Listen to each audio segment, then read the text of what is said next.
Assalamualaikum warahmatullahi wabarakatuh.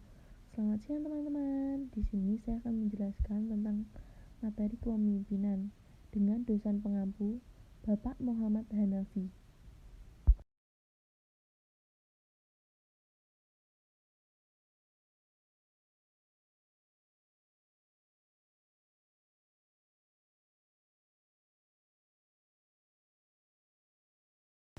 Baik, sebelum saya menjelaskan tentang materi yang ingin saya sampaikan, izinkan saya untuk memperkenalkan diri terlebih dahulu. Perkenalkan, nama saya Rina Wahyu Widiawati, NIM 19802244024 dari Pendidikan Administrasi Perkantoran Universitas Negeri Yogyakarta.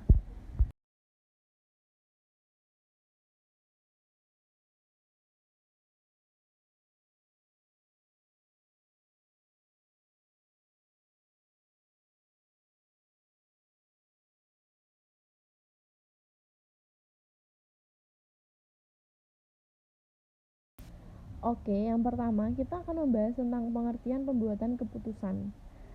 Nah, pengertian pembuatan keputusan sendiri ada banyak, dan juga ada banyak ahli yang mengemukakan tentang pengertian pembuatan keputusan. Namun, di sini kita akan membahas tentang pengertian pembuatan keputusan menurut Siagaan dan menurut Sari. Yang pertama, kita akan membahas pembuatan keputusan menurut Sari, yaitu pengambilan keputusan adalah proses memilih di antara beberapa alternatif. Kadang-kadang proses ini sangat sederhana dan alternatif yang paling baik dan mudah untuk ditentukan.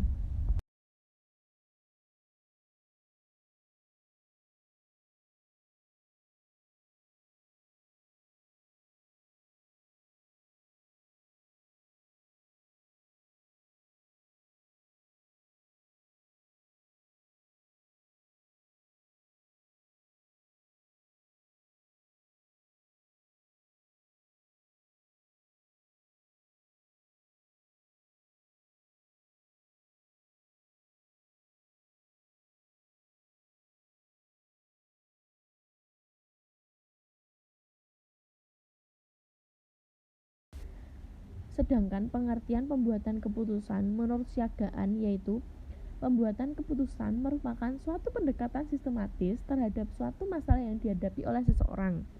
Nah, pendekatan sistematis yang dimaksud itu menyangkut tentang pengetahuan, hakikat alternatif yang dihadapi, pengumpulan fakta dan data yang relevan dengan masalah, analisis masalah dengan menggunakan fakta dan data yang ada, mencari alternatif pemecahan, menganalisis alternatif hingga ditemukan yang paling rasional, dan penilaian dari hasil yang dicapai sebagai suatu keputusan yang akan diambil nantinya.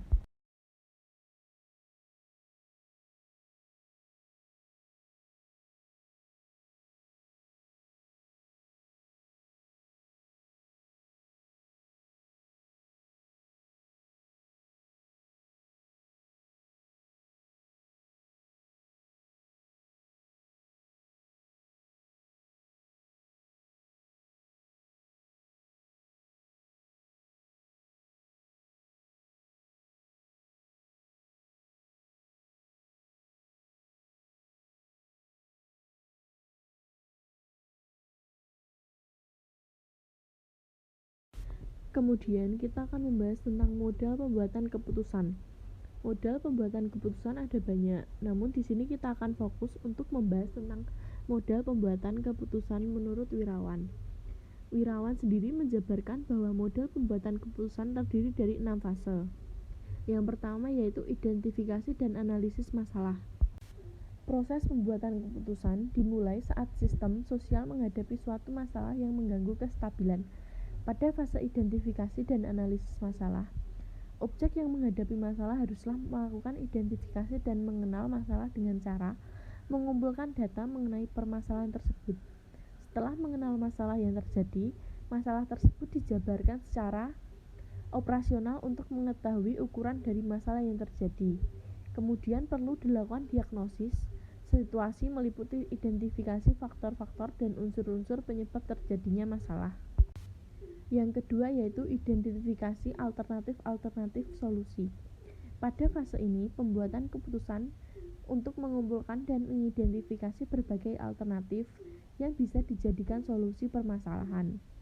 Pemimpin perlu untuk mengumpulkan alternatif sebanyak-banyaknya agar mendapatkan keputusan terbaik. Alternatif yang dikumpulkan dapat berasal dari pengalaman masa lalu ataupun dari inovasi baru yang dibuat. Yang ketiga yaitu evaluasi alternatif. Pada evaluasi alternatif ini, pembuatan keputusan perlu untuk menentukan kriteria dari alternatif yang selaras dengan tujuan organisasi. Sumber yang diperlukan yaitu money, material, dan time, visibilitas, efektivitas, dan juga efisiensi. Kemudian perlu untuk mengevaluasi alternatif yang ada dan sesuai dengan kriteria yang telah ditentukan. Yang keempat yaitu untuk membuat keputusan. Pada fase ini, pembuat keputusan memilih satu alternatif yang terbaik yang dinilai dapat memberikan keuntungan tertinggi dengan resiko terendah. Oleh karena itu, keberanian pembuatan keputusan dalam mengambil resiko dapat menentukan baik tidaknya keputusan tersebut.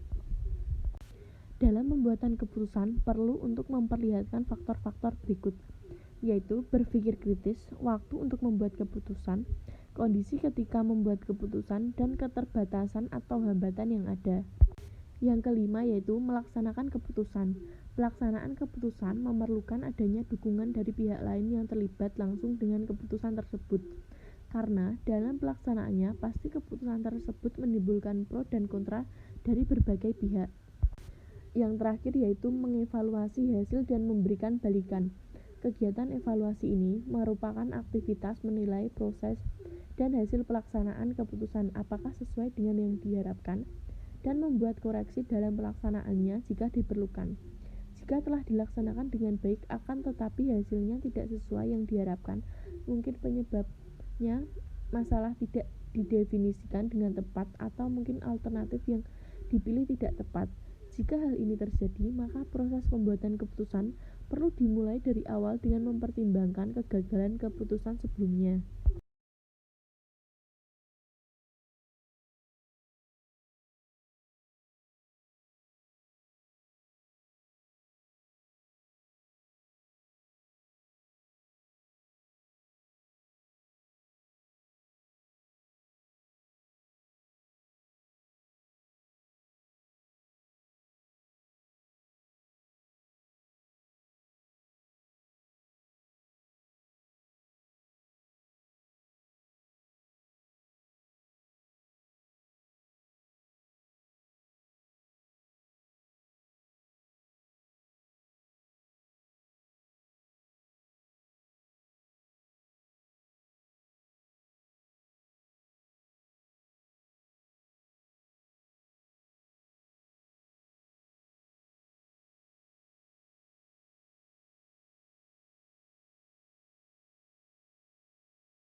Selanjutnya kita akan membahas tentang jenis pembuatan keputusan.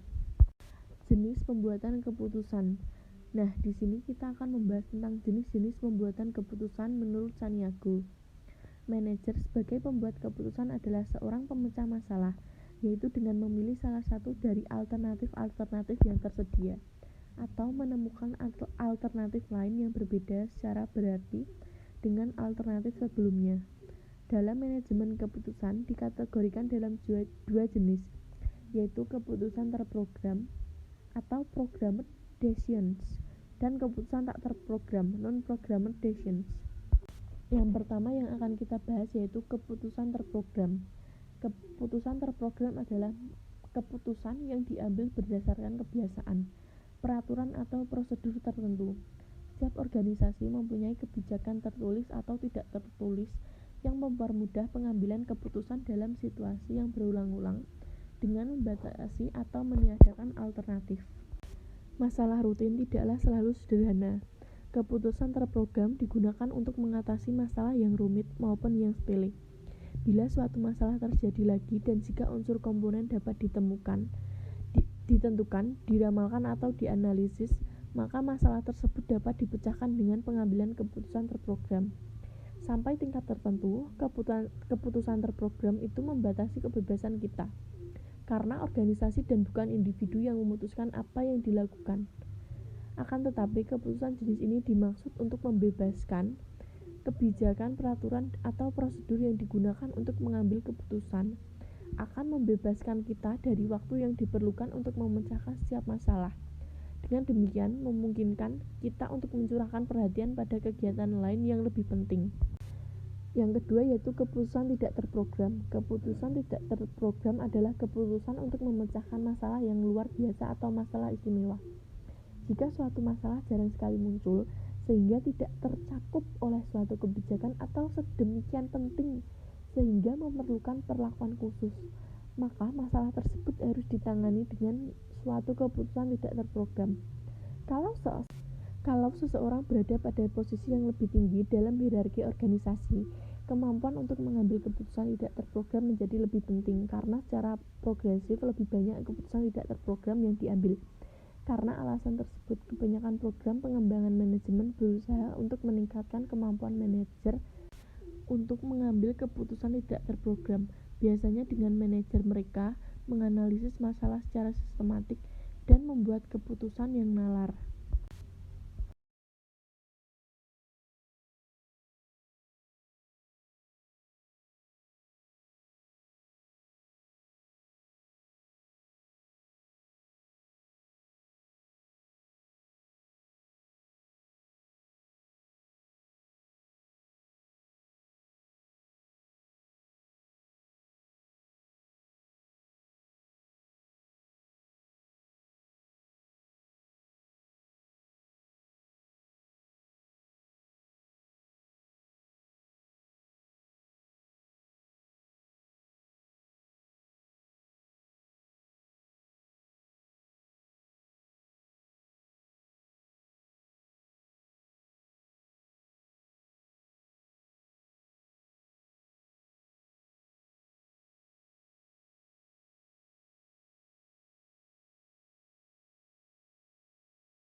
Gaya pengambilan keputusan. Next, kita akan membahas tentang gaya pembuatan keputusan. Di sini kita akan membahas tentang dua gaya pembuatan keputusan, yaitu gaya pembuatan keputusan rasional dan gaya pembuatan keputusan intuitif. Gaya pengambilan keputusan adalah cara-cara unik yang dilakukan seseorang di dalam membuat keputusan baik untuk dirinya, orang lain, maupun organisasi itu sendiri.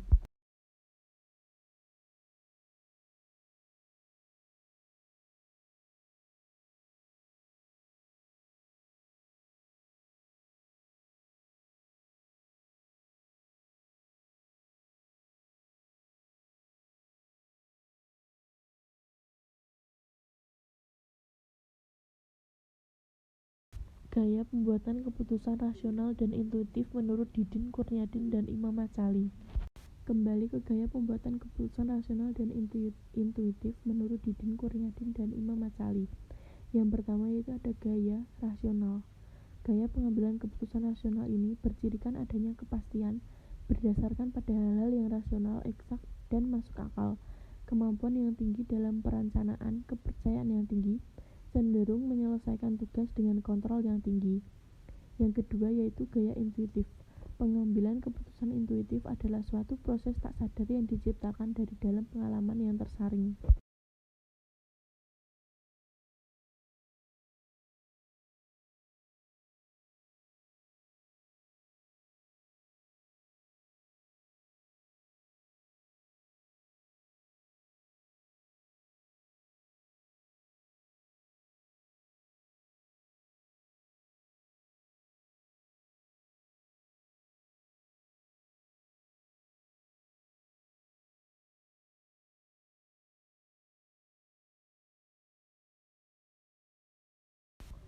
Pendelegasian wewenang. Menurut Wirawan, pendelegasian merupakan proses agen memberikan kekuasaan kepada target untuk melaksanakan suatu tugas khusus, membuat keputusan yang berhubungan dengan tugas, dan mempertanggungjawabkan pelaksanaan tugas kepada agen.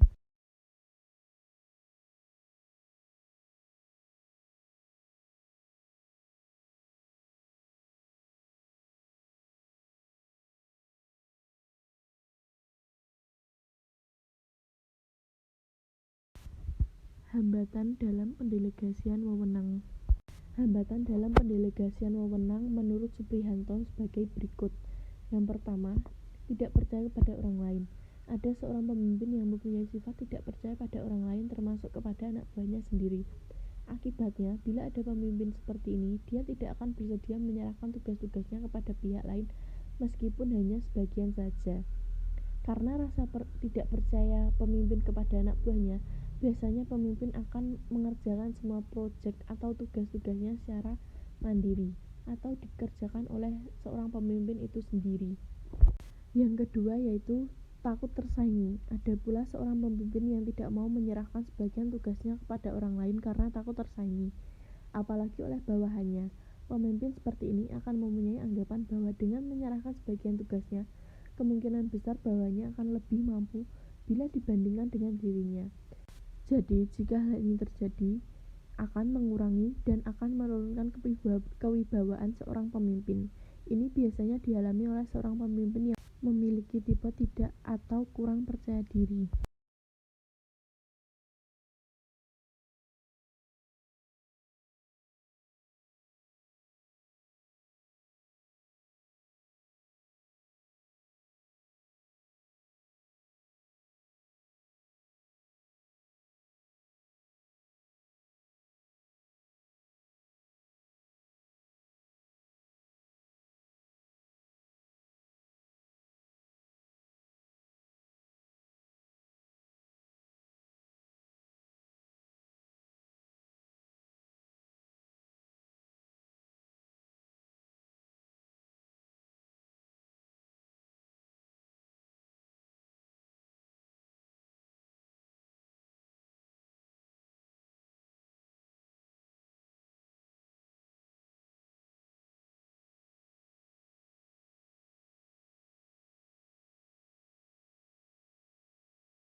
Hambatan dalam menerima pendelegasian wewenang.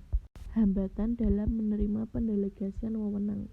Robert Benilson mengemukakan bahwa tidak semua bawahan ataupun staf mau untuk menerima pendelegasian wewenang. Hal ini terjadi karena yang pertama yaitu kurangnya insentif, yang kedua kurangnya pelatihan, yang ketiga menghindari tanggung jawab, yang keempat ketakutan atau ketidakpastian, yang kelima merasa bukan pekerjaannya, dan yang terakhir yaitu tidak mempercayai pemimpin atau organisasinya.